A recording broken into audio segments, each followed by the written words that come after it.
पहले कि Harvard gardener है जिन्होंने ये थियोरी अपनी बनाई है। उनका एक बुक पब्लिश हुआ था इन 1983 जिसमें उन्होंने ये पूरा थियोरी दिया है multiple intelligences. Harvard gardener is a psychologist and professor at Harvard University Graduate School of Education and he has written 20 books, different books है उनके, different theories है।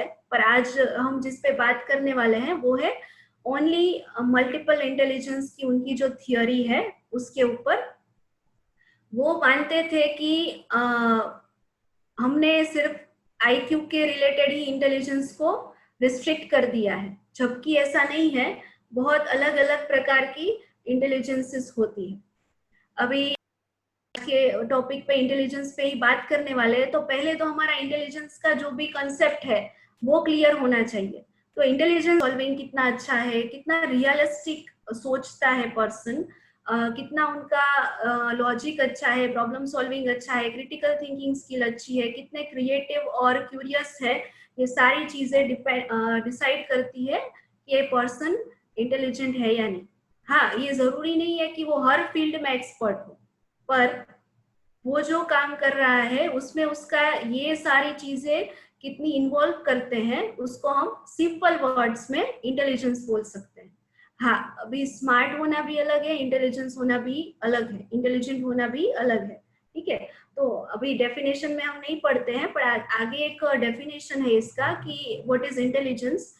तो a set of skills that enables an individual to solve problems encounter in life. यानी कि जो presence of mind की बात की थी अभी सर ने, तो प्रेजेंस ऑफ माइंड होगा आपका तो ही आप इजीली प्रॉब्लम सॉल्व कर सकते हैं। आप जितना लॉजिकली सोच सकते हैं, जितना आप अपना क्रिटिकल थिंकिंग यूज कर सकते हैं, उतना जल्दी ही आपको कोई भी प्रॉब्लम का सोल्यूशन मिलता है। तो ये स्किल जिसके अंदर होती है उस पर्सन को हम इंटेलिजेंट बोल सकते हैं। Then the potential for finding or creating solution for problems which enables a person to acquire a new knowledge। जो अपने नॉलेज को कांस्टेंट अपग्रेड कर रहा है, एनहांस कर रहा है, उस पर्सन को भी हम इंटेलिजेंट बोल सकते हैं।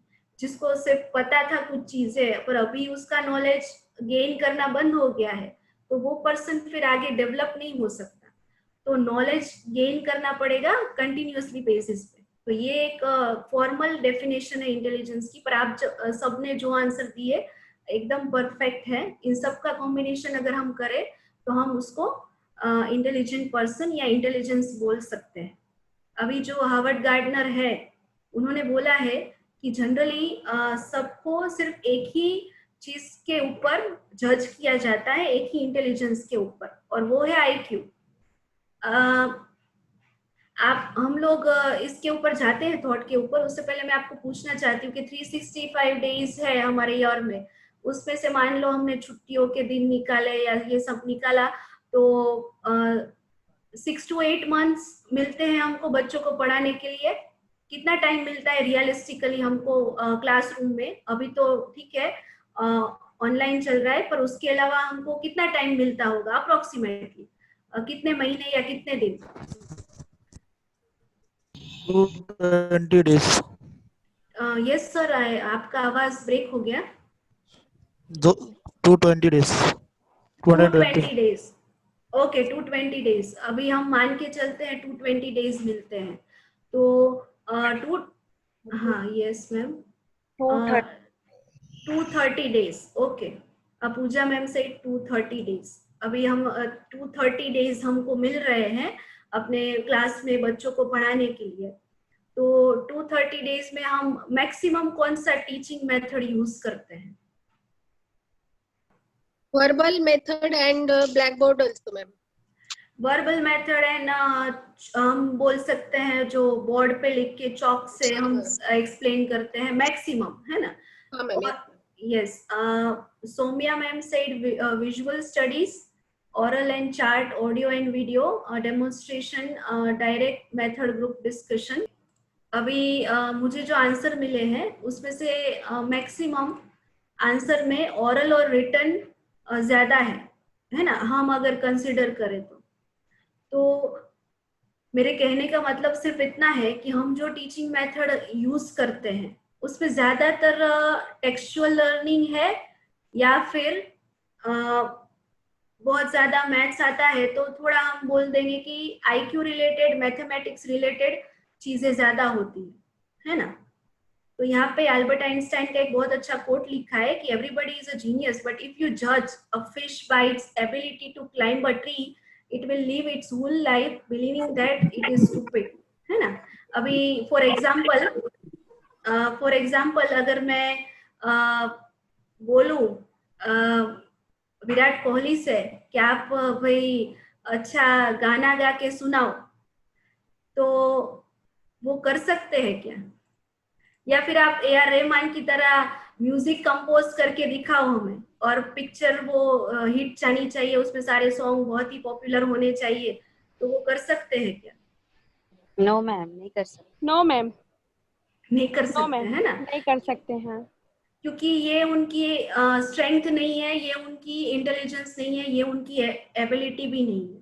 तो वो किस चीज में एक्सपर्ट है? तो हम अल्बर्ट आइंस्टाइन, जिनको आपने आगे जैसे बोला कि थॉमस अल्वा एडिशन को भी रिजेक्ट किया गया था स्कूल में से, सेम अल्बर्ट आइंस्टाइन को भी स्कूल में से निकाल दिया गया था कि ये तो डम स्टूडेंट है, इनको तो कुछ नहीं आता, आप इसको घर पे जाके पढ़ाओ, ऐसा उनको बोल दिया गया था। पर बाद में जब पता चला दैट ही हैज 160 IQ, जो नॉर्मली पर्सन होते हैं उनका 100 के अंदर होता है, 85 to 115 जितना होता है, पर उस टाइम में उनका 160 IQ स्कोर था। तो उन्होंने खुद ने ये बोला है कि अगर हम किसी फिश को वो ट्री पे कैसे चढ़ते हैं इस एबिलिटी से जज करेंगे, तो उनको तो यही लगेगा कि मैं तो स्टूपिड हूँ, है ना, या हमको ऐसा लगेगा कि ये स्टूपिड है। तो हमको ये जानना है आज के इस सेशन में जो थियरी उन्होंने दी है हार्वर्ड गार्डनर ने, जो बहुत ही यूजफुल थियरी है और बहुत जगह पे वर्ल्ड में बहुत सारी जगह पे इम्प्लीमेंट हो रही है, कि उनका कहना ऐसा है कि आपकी क्लास में डिफरेंट डिफरेंट लर्नर्स है। कोई ऐसा है जिसको एक्टिविटी करना पसंद है, कोई ऐसा है जिसको मैथ्स बहुत पसंद है, जिसका दिमाग बहुत ही शार्प है, उसको कुछ भी आप एक बार बोलो तो वो अंडरस्टैंड कर लेगा या फिर उसको अच्छे से अप्लाई कर सकता है। कोई ऐसा है जिसका म्यूजिकल उसको इंटरेस्ट ज्यादा है, किसी को और किसी चीज में इंटरेस्ट है। फॉर एग्जाम्पल अगर मैं अपना खुद का एग्जाम्पल दूं तो जब भी स्कूल में जब भी हमको बोलते थे ड्राइंग करने के लिए, तो स्केच बुक में ड्राइंग करने के लिए, तो ड्राइंग करना ऐसी चीज थी जो मुझे बिल्कुल भी पसंद नहीं। तो मैं क्या करती थी, अपना ड्राइंग अपने भाई से करवाती थी। तो वो बहुत ही अच्छा था ड्राइंग करने में, तो वो बहुत ही अच्छा ड्रॉ करके देगा, कलर करके देगा, क्योंकि ये उसका स्ट्रेंथ है, ये उसकी इंटेलिजेंस है, इस वजह से। तो अगर हमारे क्लास में डिफरेंट डिफरेंट लर्नर्स है तो हमको जितना बने उतना कॉम्बिनेशन में बच्चों को पढ़ाना होगा ऑन डिफरेंट डिफरेंट एक्टिविटीज। हर किसी को ड्राइंग अच्छा नहीं लगेगा, हर किसी को मैथ्स अच्छा नहीं लगेगा। आज भी हम अगर स्कूल में जाते हैं करियर गाइडेंस का प्रोग्राम करने के लिए और हम पूछते हैं कि कितने लोगों को मैथ्स पसंद है, तो बहुत ही कम लोग होते हैं जो हाथ ऊपर करते और बोलते हैं कि मैम हमें मैथ्स पसंद है। बहुत ही कम, पता नहीं उनको मे बी मैथ्स से डर लगता है या फिर उनको वो पसंद नहीं है। तो हर कोई अलग अलग है। तो ये जरूरी क्यों है मल्टीपल इंटेलिजेंस? क्योंकि हमारे क्लास में बहुत ही डिफरेंट डिफरेंट लर्नर्स है और हम हर किसी को एक ही चीज से जज करेंगे। सबका एक ही होता है, वैसे तो टेस्ट ली जाती है, तो टेस्ट ली जाती है उसमें तो एक ही होता है फॉर्म, रिटन फॉर्म में टेस्ट ली जाती है। अभी किसी का हैंडराइटिंग अच्छा नहीं है तो उसके मार्क्स कट जाते हैं, किसी की मैथ्स अच्छी नहीं है तो उसके मार्क्स कट जाते हैं। तो कहीं ना कहीं हम उनको एक ही पैरामीटर पे जज कर रहे हैं क्योंकि हम उनको एक ही टीचिंग मेथड से पढ़ा रहे हैं। आई रिमेम्बर वन एग्जाम्पल, हमारी एक ट्रेनिंग हुई थी हमारी खुद की, जिसमें एक मैम है कल्पना मैम, उन्होंने बहुत ही अच्छा एग्जाम्पल दिया था कि एक प्री स्कूल या प्राइमरी के टीचर थे, एक लड़की थी जो ठीक से लिख नहीं सकती थी, तो वो क्या करते थे, टीचर उसका हाथ पकड़ते थे और उसको जबरदस्ती लिखवाते थे कि तुम ये लिखो लिखो ऐसा करके, ऐसा करते थे। अभी वो बच्ची बहुत ही फ्रस्ट्रेट हो जाती थी, या फिर उसको वियर्ड लगता था कि ये टीचर तो मुझे कंपलसरी लिखवा रहे हैं, उसको कोई में भी प्रॉब्लम था। पर जब उसका मैम ने देखा कि उसको लिखना नहीं पसंद है, पर जब उसका ओरल टेस्ट लिया, यानी कि उसको ओरली बोलने के लिए बोला कोई भी कॉन्सेप्ट या फिर सब्जेक्ट, तो उसमें उसने बहुत ही अच्छा स्कोर किया। तो हमारे क्लास में बहुत अलग अलग लर्नर है, तो इसके लिए हमें ये जानना बहुत ही ज्यादा जरूरी है कि हम क्या कर सकते हैं ऐसे डिफरेंट डिफरेंट जो भी हमारे क्लास में लर्नर्स हैं उनके लिए, और उनको हम कैसे बेटर वे में पढ़ा सकते हैं। तो यहाँ पे हार्वर्ड गार्डनर ने थियोरी दी है, उसका नाम है मल्टीपल इंटेलिजेंस, और उन्होंने बोला है कि सब में जितने भी बच्चे हैं, जितने भी लोग हैं दुनिया में, उनमें 8 टाइप ऑफ इंटेलिजेंस है। 9 टाइप ऑफ भी है, वो बाद में ऐड की गई है।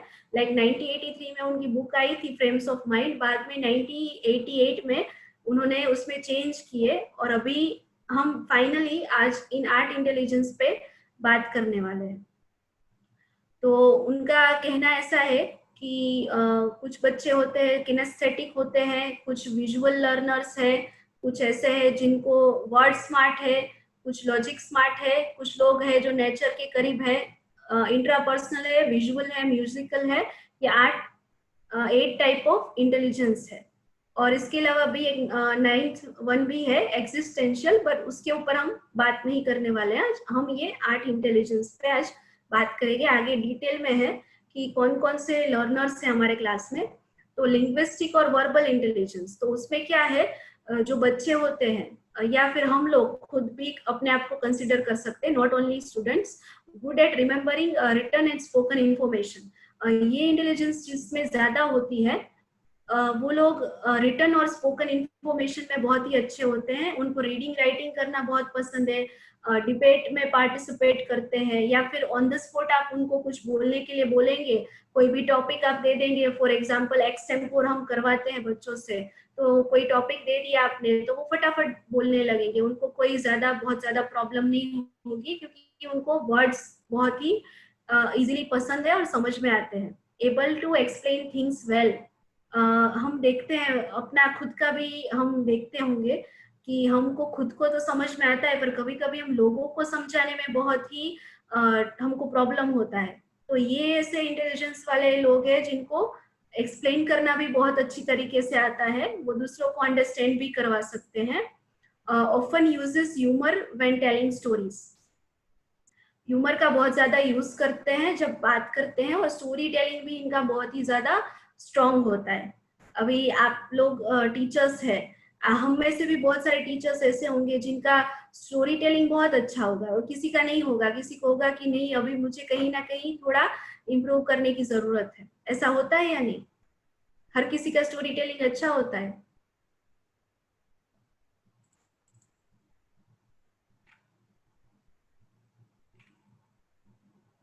यस,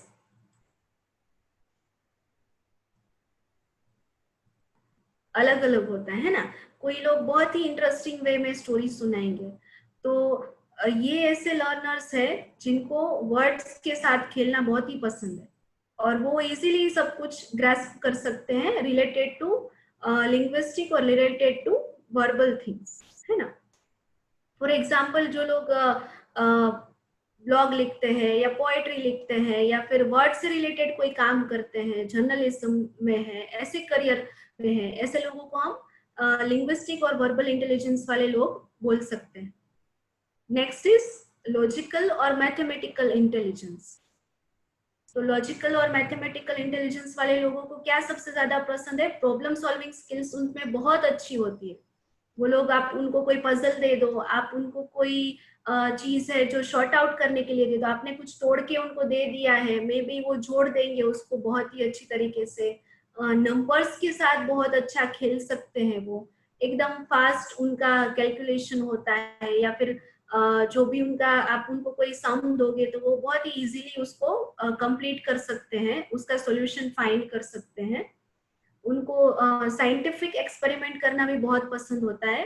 आप उनको कोई एक्सपेरिमेंट करने के लिए दे दो एनीथिंग, बहुत सारे बच्चे हम देखते हैं कि वो खुद अपना कोई टॉय है उसको खोल के फिर से ठीक कर देंगे, तो यानी कि उनको एक्सपेरिमेंट करने का बहुत ही शौक है।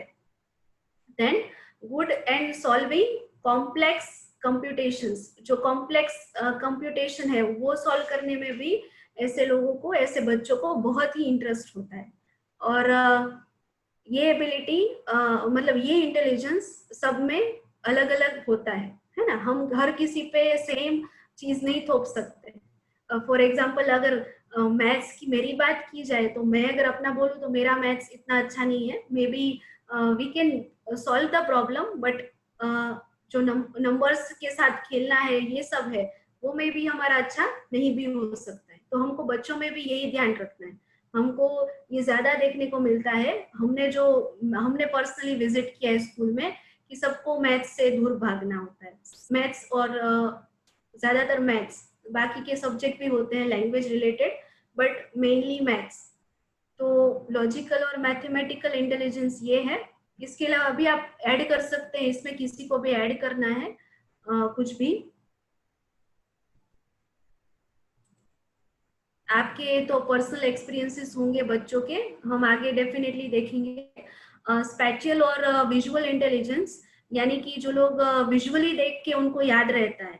कुछ बच्चे ऐसे होते हैं जिनको सुन के याद रहता है, कुछ बच्चे ऐसे होते हैं जिनको कुछ आप ऑडियो विजुअल दिखाओगे तो उनको ज्यादा याद रहेगा, या ज्यादा उनको कॉन्सेप्ट क्लियर होगा या समझ में आएगा। तो ये ऐसे बच्चे हैं जिनको विजुअली आप ऑडियो क्लिप है, वीडियो क्लिप है, या फिर आप कोई इमेज के थ्रू, पिक्चर्स के थ्रू एक्सप्लेन करे कोई भी कंसेप्ट, तो उनको ज्यादा समझ में आएगा। पजल्स है, जो पिक्चर वाले पजल्स आते हैं, ऐसे पिक्चर वाले पजल्स उनको इजीली वो सॉल्व कर सकते हैं। ग्राफ्स है, चार्ट्स है, इससे उनको ज्यादा समझ में आता है। जैसे कल ख्याति मैम ने बात किया था कि हम क्लासरूम डिजाइनिंग की बात कर रहे थे, तो चार्ट्स क्यों लगाना जरूरी है, क्योंकि हमारे यहाँ पे कुछ विजुअल लर्नर है, वो देख के सीखेंगे। उनको सुन के या फिर पढ़ के याद रखने या याद क्लियर नहीं होता है कॉन्सेप्ट, तो वो देख के सीखेंगे। तो ये ऐसे लर्नर्स के लिए भी हम कर सकते हैं। Enjoy drawing, painting and the visual arts. जैसे मैंने बोला, ड्राइंग बहुत कम बच्चे हैं जो बहुत ही एक्सपर्ट होते हैं उसमें। बाकी सबको ड्राइंग करने के लिए आप बोलोगे, आप में से किसी ने भी ये ऑब्जर्व किया होगा कि आपने उनको कोई प्रोजेक्ट दिया है तो घर पे जाके या तो उनके भाई बहन है वो कंप्लीट करते हैं या फिर उनके पेरेंट्स कंप्लीट करते हैं। ऐसा होता है या नहीं होता है? होता है मैम। है ना, क्योंकि उनको उनको में भी उसमें इंटरेस्ट ही नहीं है, उनको वो पसंद ही नहीं है, या फिर वो उसको बेटर वे में नहीं कर सकते। और उनको थोड़ा ये इम्प्रेशन भी डालना है कि नहीं नहीं भाई, मेरा तो खराब नहीं दिखना चाहिए, अच्छा ही दिखना चाहिए, जैसे मैं करवाती थी अपने भाई से। So recognising patterns, easily patterns recognise कर सकते हैं। जैसे कि कोई मिरर इमेज है या फिर कोई और इमेज है, तो उसको वो इजीली आइडेंटिफाई कर सकते हैं। तो ये स्पेटियल और विजुअल इंटेलिजेंस के हमारे लोग या बच्चे कर सकते हैं। देन बॉडीली एंड किनेस्थेटिक, जो हम बोलते हैं ना कि हमारे क्लास में हाइपर एक्टिव बच्चे हैं, जिनको बैठना ही नहीं है कहीं पे, बस उनको खड़े रहना है, मस्ती करनी है। मे बी उनको एक्टिविटी थ्रू ज्यादा मजा आता है अंडरस्टैंड करने में। तो वो कैसे बच्चे जो good in dancing and sports में जो आगे है, जैसे मैंने आगे एग्जांपल दिया कि विराट कोहली है, सचिन तेंदुलकर है, महेंद्र सिंह धोनी है, ये ऐसे इंटेलिजेंस वाले लोग हम बोल सकते हैं फॉर एग्जांपल कि जो उसमें ज्यादा अच्छे हैं, वो उनका स्ट्रेंथ है। Then enjoy creating things with their hands, उनको हैंड कोई भी बॉडी पार्ट्स से कुछ भी बनाने में ज्यादा मजा आता है। एक्सेलेंट इन फिजिकल कोऑर्डिनेशन, उनका फिजिकल कोऑर्डिनेशन बहुत ही अच्छा होता है। It can be anything, sports related या फिर दूसरे कोई भी एक्टिविटीज हो सकते हैं। Tends to remember by doing rather than hearing, ऐसे बच्चे जिनको सुन के कुछ समझ में नहीं आएगा ज्यादा, उनको आप करने दो, हैंड्स ऑन एक्टिविटी दो, तो वो इजिली समझ पाएंगे। अदरवाइज उनको कुछ भी क्लियर नहीं होगा उनका कॉन्सेप्ट। और इनको हम मे बी कंसिडर कर देते हैं कभी नोटी बच्चों में या फिर हाइपर एक्टिव बच्चों में, या फिर ऐसा हमको लगता है कि इनको तो पढ़ने में इंटरेस्ट ही नहीं है, पता नहीं ये स्कूल पे क्या करेंगे या लाइफ में आगे क्या करेंगे। तो ये ऐसे प्रकार के हम इंटेलिजेंस वाले बच्चे हो सकते हैं। म्यूजिकल इंटेलिजेंस, उन्होंने बोला है कि म्यूजिक के थ्रू भी बच्चे बहुत कुछ सीखते हैं। इवन हम भी enjoy singing and playing musical instruments. उनको म्यूजिकल इंस्ट्रूमेंट्स बजाने का बहुत ही शौक होता है, अच्छा लगता है उनको सिंगिंग करना या फिर म्यूजिक के साथ कुछ भी सीखना। म्यूजिकल पैटर्न और टोन्स इजीली वो आइडेंटिफाई करते हैं, यानी कि उनका हियरिंग बहुत ही अच्छा होता है, वो समझ जाते हैं। Then good at remembering songs and melodies.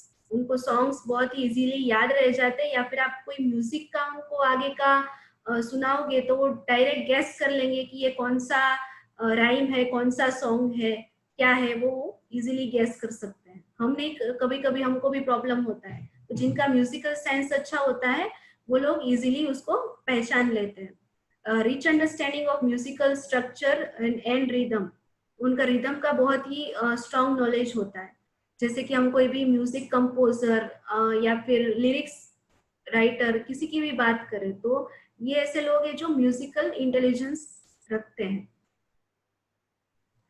Moving to next is interpersonal intelligence. Interpersonal यानी ऐसे बच्चे जिसको हम may be one kind of extrovert बच्चे भी बोल सकते हैं, जो बहुत ही अच्छे हैं कम्युनिकेशन में। उनको कुछ प्रॉब्लम नहीं होगा, आप उनको स्ट्रेंजर से बोलने के लिए बोले या फिर उनको क्लास में कंटिन्यूअसली बोलते रहते हैं, उनको चुप ही नहीं रहते। आपकी क्लास में भी ऐसे बच्चे होंगे जो आप मना करेंगे फिर भी बोलेंगे, या फिर उनका कंटिन्यूअसली किसी के साथ बातचीत चालू ही रहता है, अपने फ्रेंड्स के साथ या किसी के भी साथ।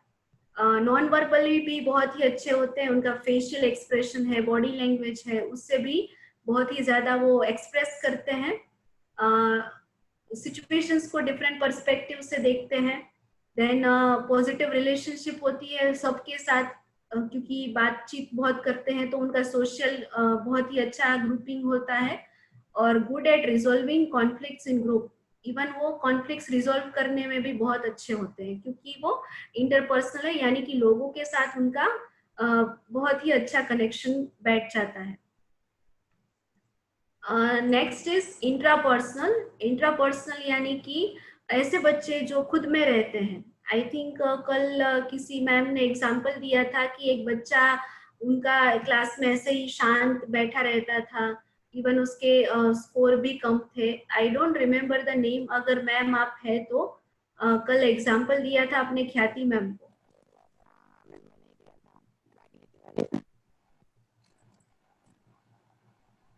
यस रागिनी मैम, आपको कुछ कहना है? मैंने कल एग्जांपल दिया था मेरी क्लास के बच्चे का। Okay okay ma'am, I think आपका वॉइस थोड़ा ब्रेक हो रहा है। ओके हाँ, तो जैसे कल रागिनी मैम ने एग्जांपल दिया था कि वो बच्चा बहुत कम बात करता था या फिर बहुत शाय है, बैठा रहा है एक कोने में, बात नहीं करते हैं किसी से। पर वो लोग कैसे हैं, मतलब उनको अपना खुद का सेल्फ अवेयरनेस बहुत ज्यादा होता है, वो अपने बारे में बहुत अच्छी तरीके से जानते हैं, उनको खुद का बहुत अच्छे नॉलेज होता है। फिर कैसे बच्चे होते हैं जिनको सॉरी मेरा स्लाइड चेंज हो गया था, सॉरी। और ऐसे बच्चे होते हैं जिनको अपना खुद का आइडियाज वो दिमाग में सोचते रहते हैं, उनका इमेजिनेशन बहुत ही अच्छा होता है, उनको अपना स्ट्रेंथ क्या है, वीकनेस क्या है ये भी पता होता है। वो अपने खुद के गोल्स उनको पता होते हैं कि मुझे आगे जाके अपने लाइफ में क्या करना है। ऐसे बच्चे हैं जिसको हम बोल सकते हैं इंट्रापर्सनल, यानी कि वो खुद में रहते हैं, सेल्फ स्मार्ट है, अपने आप से खुद सारी प्रॉब्लम्स का सॉल्यूशन निकालेंगे, खुद ही सब कुछ करेंगे। ज्यादातर दूसरे से एडवाइस नहीं लेंगे या फिर दूसरे से उनको ज्यादा इंटरेक्ट करना जरूरी नहीं लगता, उनको खुद का अवेयरनेस बहुत ज्यादा होता है। तो इसको हम बोल सकते हैं इंट्रापर्सनल। नेचुरलिस्ट इंटेलिजेंस, ऐसे बच्चे या ऐसे लोग जिनको नेचर से बहुत ही लगाव है, जैसे उनको बॉटनी है, बायोलॉजी है, जूलॉजी है, ऐसे टॉपिक्स बहुत पसंद आते हैं, सब्जेक्ट बहुत पसंद आते हैं, नेचर के बीच बहुत ही एंजॉय करते हैं। उनको आप बाहर लेके जाओ तो वो एकदम खुश रहते हैं, उनको बहुत ही अच्छा लगता है आउटडोर एक्टिविटीज, फील्ड ट्रिप्स पे जाना, या फिर उनको जो नेचर से फेमिलियर नहीं है ऐसे टॉपिक पसंद नहीं आते। ऐसे बहुत सारे बच्चे होते हैं जिनको नेचुरल एनवायरनमेंट बहुत ही ज्यादा पसंद आता है। तो ये बच्चे हम बोल सकते हैं नेचुरल इंटेलिजेंस वाले। और ये सारी चीजें ऐसी है जिसमें से कुछ तो आप डेफिनेटली करवाते होंगे, बाकी के आप करवा सकते हैं, है ना। तो कौन कौन से हैं हम देख लेते हैं स्मार्टनेस के हिसाब से। पहला है वर्ड स्मार्ट, यानी कि जो वर्बल और लिंग्विस्टिक इंटेलिजेंस के हमारे स्टूडेंट्स हैं उनको हम क्या करवा सकते हैं, डिबेट्स करवा सकते हैं, क्योंकि वो वर्ड्स के साथ बहुत अच्छा खेल सकते हैं, उनका वोकेबुलरी भी बहुत स्ट्रांग होता है। जर्नल कीपिंग करवा सकते हैं, उनको ग्रुप डिस्कशन करवा सकते हैं, स्टोरी टेलिंग करवा सकते हैं, हम खुद स्टोरी बोल सकते हैं या उनसे बुलवा सकते हैं। देन वर्ड गेम्स करवा सकते हैं। साइंस रिलेटेड मान लो आपने कोई क्रॉसवर्ड बना दिया, तो वो उसमें साइंस के वर्ड्स आपको डालने हैं, तो ये साइंस और क्रॉसवर्ड का कॉम्बिनेशन हो गया लैंग्वेज का, उससे वोकेबुलरी भी उनकी डेवलप होगी और साइंस के रिलेटेड कोई टॉपिक का जो भी वर्ड्स है वो भी उनको इजीली समझ में आएंगे। देन वर्कशीट्स करवा सकते हैं रिलेटेड टू लिंग्विस्टिक लर्निंग और राइटिंग एक्टिविटी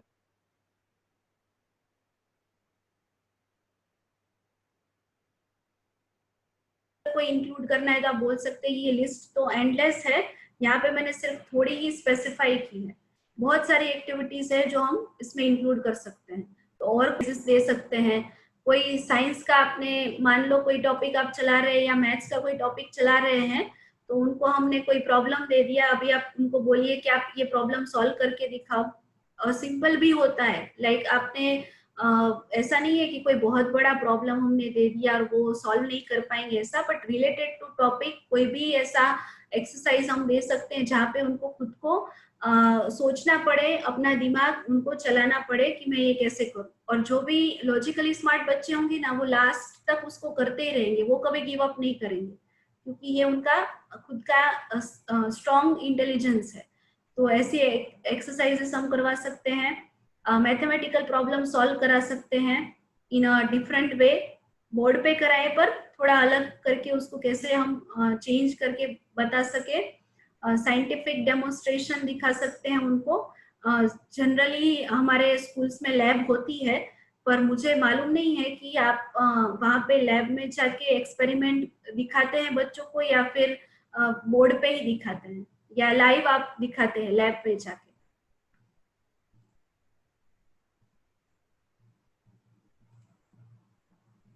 साइंस के जो भी एक्सपेरिमेंट आते हैं हायर स्टैंडर्ड्स में, तो वो सभी लोग बोर्ड पे एक्सप्लेन करते हैं या फिर आप उनको लैब में जाके वो एक्सपेरिमेंट करके दिखाते हैं।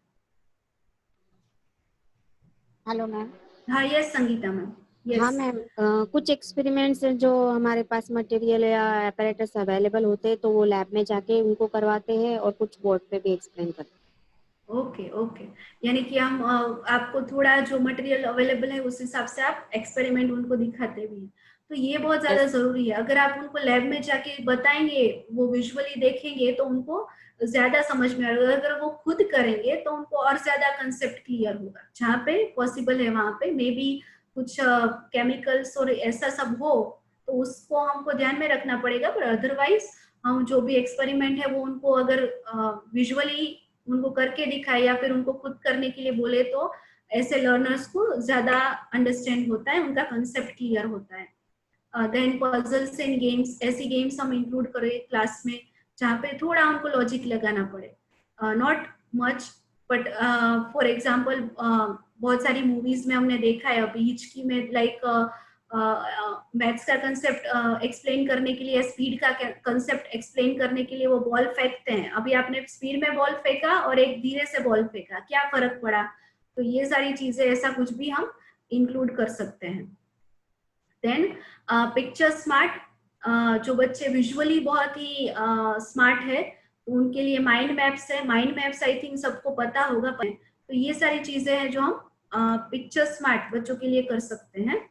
नेचर स्मार्ट, उनको तो हमको आउटडोर में लेके जाना पड़ेगा, फील्ड ट्रिप पे हम उनको लेके जा सकते हैं, कोई हमारे स्कूल के गार्डन में ही कोई टॉपिक एक्सप्लेन कर सकते हैं, तो क्या है उनको अच्छा लगेगा, उनको ज्यादा क्लियरली उसको समझने में हेल्प होगी।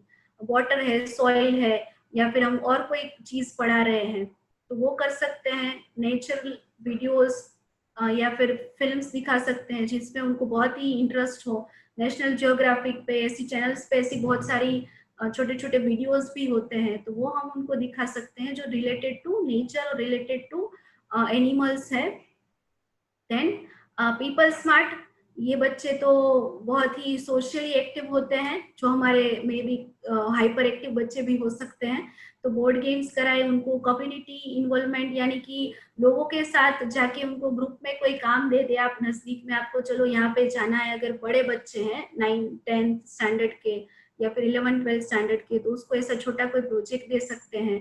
ग्रुप में कोई ब्रेनस्टॉर्मिंग सेशंस रख सकते हैं, अंदर अंदर डिस्कशन भी रख सकते हैं, इसमें भी रख सकते हैं ग्रुप डिस्कशंस, पीयर शेयरिंग रख सकते हैं। फिर सिमुलेशंस, किसी बच्चे को मैथ्स का काउंटिंग सिखाना है, तो अभी हम उसको बोलेंगे कि आपके सामने ये शॉपकीपर है, आप वहां पे कोई बुक लेने या फिर पेंसिल लेने गए हो, आपको वो पेंसिल लेना है उनसे और उसको वो काउंट करके पैसे देने हैं। ऐसा कोई हम सिनेरियो क्रिएट करें, यानी कि इमिटेट करे बच्चे उस सिचुएशन में जाके, उसको बोलते हैं एजुकेशन में सिमुलेशंस। सिमुलेशन सब में आता है, बट एजुकेशन के पर्सपेक्टिव से हम अगर बात करें तो किसी चीज को इमिटेट करना या फिर उसका पूरा सिनेरियो क्रिएट करना, ताकि बच्चे को वो ओरिजिनली कंडीशन में कैसा होगा। हम कैसे देखते हैं कि कभी कभी हम कुछ चीज खरीदने जाते हैं तो बार्गेनिंग करते हैं, है ना, तो बार्गेनिंग कैसे करते हैं वो भी वो सीख सकते हैं इससे। या फिर उसके साथ कैसे बात करनी है, काउंटिंग कैसे करना है, मैंने उसको कितने पैसे दिए, कितने मुझे वापस लेने हैं, ये सारी चीजें आ जाती है सिमुलेशंस में।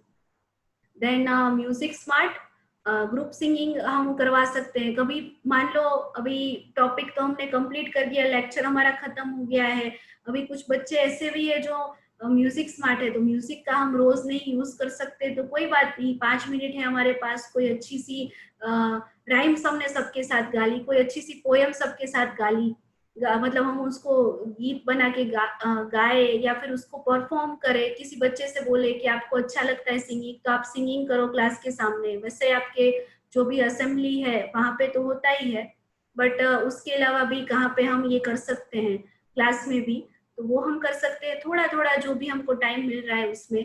प्लेइंग बैकग्राउंड म्यूजिक, कभी कभी अगर हमने उनको कुछ एक्टिविटी दे दी है तो हम बैकग्राउंड में कोई म्यूजिक प्ले कर दे और बच्चे बस एक्टिविटी करे और म्यूजिक सुने।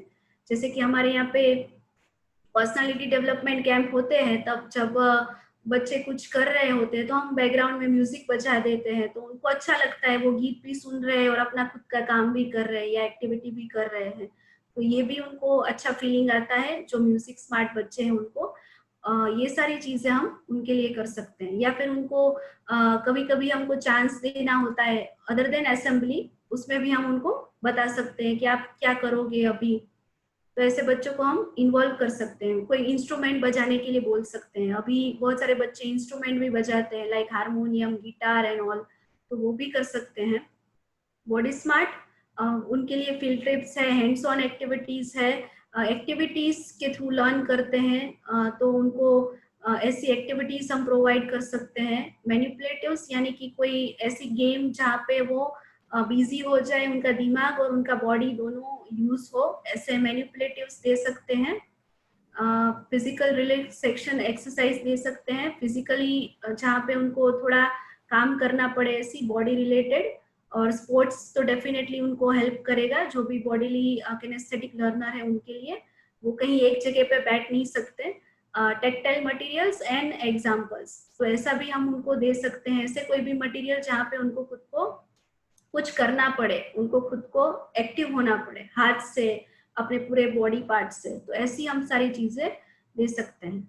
देन जो भी हमारे यहाँ पे इंट्रापर्सनल लर्नर्स है, हमारे बहुत सारे टीचर्स ने भी लिखा है दे आर इंट्रापर्सनल यानी कि सेल्फ स्मार्ट, तो ऐसे बच्चों के लिए 1 मिनट हम रिफ्लेक्शन का टाइम दे सकते हैं। आपने उनको मान लो कोई टॉपिक पढ़ा दिया, अभी आप उनको रिफ्लेक्ट करने दो कि आपको 2 मिनट का टाइम मैं दे रही हूँ, अभी आप सोचो कि आपने क्या सीखा, आपको क्या अंडरस्टैंड हुआ, आपको क्या अंडरस्टैंड नहीं हुआ, ऐसा उनको अपने लिए खुद के लिए थोड़ा टाइम चाहिए, तो वो हम उनको दे सकते हैं उनके खुद के कॉन्सेप्ट क्लियरिटी या फिर अंडरस्टैंडिंग के लिए। सेल्फ एस्टीम एक्टिविटीज दे सकते हैं, गोल सेटिंग एक्टिविटीज दे सकते हैं कि चलो आपको लाइफ पे क्या आगे करना है, आपके स्ट्रेंथ क्या है, आपकी वीकनेसेस क्या है, आपको कहाँ पे इम्प्रूव होना है, ये सारी चीजें उनके अंदर बहुत होती है।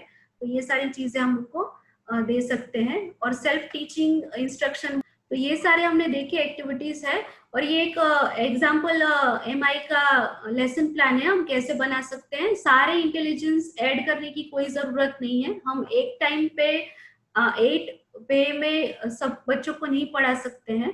पर यहाँ पे जस्ट एग्जाम्पल है, एक कॉमन टॉपिक लिया है रिसाइकलिंग का, क्योंकि बाकी सारे टॉपिक सब्जेक्ट रिलेटेड होते हैं, लाइक साइंस का अलग होता है, मैथ्स का अलग होता है, इंग्लिश का अलग होता है। पर आपके अंडरस्टैंडिंग के लिए कि हम अगर रिसाइकलिंग पढ़ा रहे हैं तो उस पर विजुअली क्या ऐड कर सकते हैं, तो विजुअली हम कोई चार्ट ऐड कर सकते हैं जो प्रेस में से बना सकते हैं और उसको रिसाइकल कर सकते हैं, तो ये कर सकते हैं। देन स्पेटियल में हम ऐसा कर सकते हैं कि कोई पोस्टर बनाए स्कूल के लिए, जैसे कि बहुत सारे बच्चे ड्राइंग में बहुत अच्छे होते हैं, तो उनसे कोई हम पोस्टर ऐसा क्रिएट करवा सकते हैं और कहीं नोटिस बोर्ड पे या फिर कहीं और हम उसको लगा सकते हैं ताकि दूसरे बच्चे भी उसको देखें।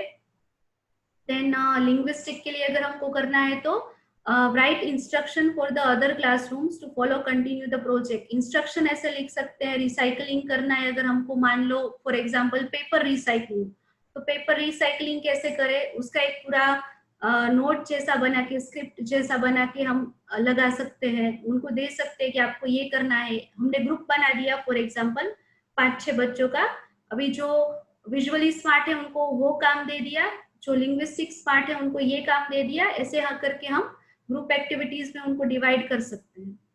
देन बॉडीली किनेस्थेटिक के लिए क्या कर सकते हैं, जो भी आप बाहर जाओ, जो भी कचरा है कैफेटेरिया में उसको शॉर्ट आउट करो, डिग्रेडेबल कौन सा है, नॉन बायोडिग्रेडेबल कौन सा है वो देखो, उसको शॉर्ट आउट करो, ऐसा हम कोई टास्क उनको दे सकते हैं।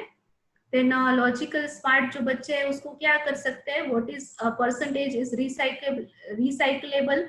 बहुत सारी चीजें रिसाइकलेबल होती है बट 50% होती है, 20% होती है, तो ये सारा हम उनको टास्क दे सकते हैं।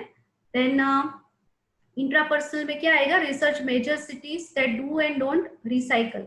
अभी आपको क्या करना है, आप खुद को एनालिसिस करना है कोई भी सिचुएशन का कि कौन सी सिटीज है जहाँ पे रिसाइकल होता है, रिसाइकल नहीं होता है, थोड़ा रिसर्च बेस या थोड़ा सेल्फ स्मार्ट रिलेटेड ऐसी चीजें हम कॉम्बिनेशन में कर सकते हैं। This is just the example, आपका सब्जेक्ट रिलेटेड सबका अलग अलग होगा, उसमें सभी इंटेलिजेंस को इंक्लूड करने की कोई जरूरत नहीं है, क्योंकि वो बहुत ही ज्यादा मतलब कंफ्यूजिंग और कॉम्प्लिकेटेड एज अ टीचर हमारे लिए हो जाएगा। तो हमको जहाँ पे जो टॉपिक रिलेटेड चीजें हैं, जहाँ पे हम जितना ऐड कर सकते हैं उतने इंटेलिजेंस को हमको ऐड करना है। ओके, स्ट्रेटेजीज क्या हो सकती है, कोलैबोरेटिंग विद अदर टीचर्स, जिसके पास अच्छे आइडियाज है हम उनको पूछे, जैसे साइंस के टीचर कुछ कर रहे हैं एक्सपेरिमेंट अच्छा, तो लैंग्वेज टीचर भी उससे कंसल्ट कर सकते हैं, या फिर बच्चों से हम कोलैबोरेशन करवा सकते हैं, चलो हमको आज ये टॉपिक पढ़ना है, इसमें आपको क्या लगता है, हमको क्या ऐड करना चाहिए, बच्चों के साथ कोलैबोरेशन कर सकते हैं। सेकंड इज स्टूडेंट को हमको डिफरेंट ऑप्शंस प्रोवाइड करने हैं कि उनको कौन से वे में सीखना है। जैसे चॉइस की बात आई थिंक हमारे सारे सेशन में हो रही है कि बच्चों को कभी कभी हमको चॉइस दे देना चाहिए, तो उनको चॉइस हम दे सकते हैं कि आज आपको एक्टिविटी से सीखना है या फिर आज आपको क्लास में नहीं बैठना है पर आउटडोर जाना है, तो ऐसा हम कुछ स्ट्रेटेजी यूज कर सकते हैं। देन लेसन प्लानिंग, हमको डेफिनेटली अगर MI करना है अपने क्लासरूम में तो लेसन